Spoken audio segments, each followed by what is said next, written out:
Yeah, in this video we're going to look at imaginary numbers. Okay. In order to tell you what an imaginary number is, I just want to look back at the numbers that we are familiar with. It's the natural numbers, which is 1, 2, 3, 4, 5 and so on, the integers, which is any positive or negative whole number, and the real number, which really is any number you can think of really. Okay. Or I suppose a better way of putting it, any number that can be represented as as a fraction. Okay,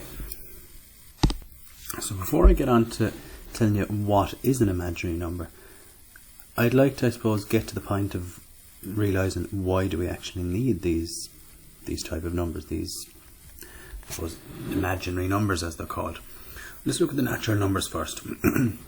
Well, the reason we need these natural numbers is for counting things. Okay, so if you take it back to the Stone Age, these natural numbers would have, thousands and thousands of years ago, would have came from people needing to count things.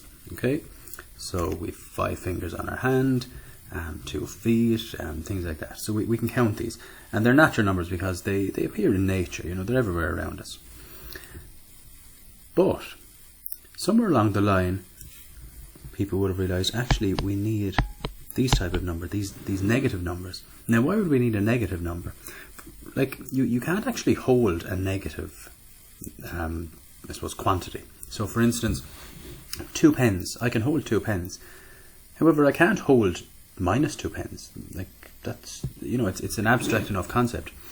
But why would we need then a number to represent minus 2 pens? Well, what if I owed somebody 2 pens? I wouldn't have 0 pens, I'd have minus 2 pens. So we needed numbers to represent, I suppose, own people things. And then we came to the real numbers. Well, what if I had half a pizza? These natural numbers couldn't represent that because they're only 1, 2, 3 and so on. The integers couldn't represent it either. There's no parts of numbers here, only whole numbers. So we needed these real numbers to represent parts of numbers that aren't whole. Okay? Right, that brings us on then to imaginary numbers. Why would we need these imaginary numbers? Well, I'm going to look at a very simple question. I'm going to take the number 3 and I'm going to square it. And I get 9.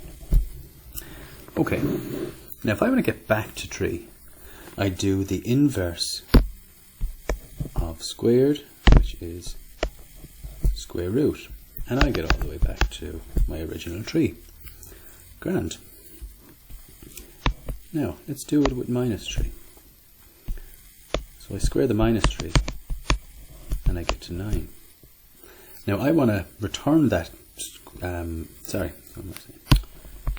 I square the minus 3 and I get to a plus 9 because any minus number squared is a positive number. So minus 3 squared is 9. Now I want to get back to my original minus 3. So I square root that. However, I'm getting back to 3. I'm not getting back to my minus 3. Okay, so there's a problem. Any negative number squared would become positive. So, by that logic, is there any need to square root minus numbers? Because if I square a number, it's going to be positive anyway. So what would the need be to ever square root a negative number?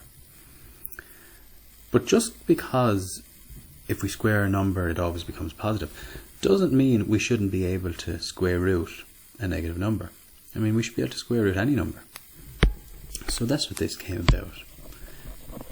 These imaginary numbers are, if I have a minus number, let's say minus 9, and I square root it.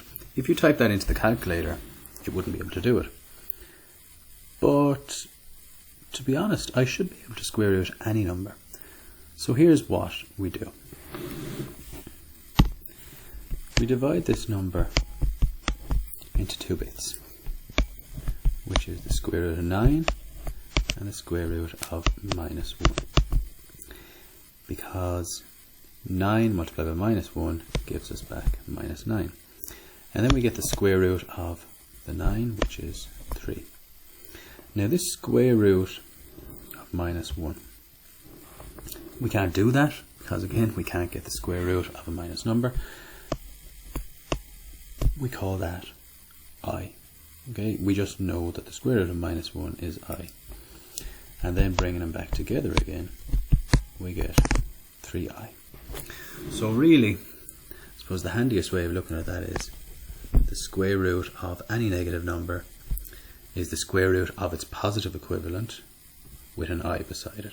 So if I say square root of 16, well that's 4, which is the square root, square root of minus 16 is 4.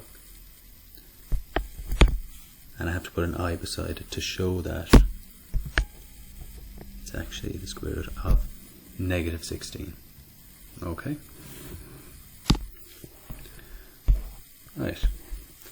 So if we get to complex numbers then, a complex number is a number with a real part, which is just a normal number, and an imaginary part, a number with an I beside it. Okay? So a complex number, they're generally in this form. Okay, they have the number first, and then plus or minus the imaginary bit.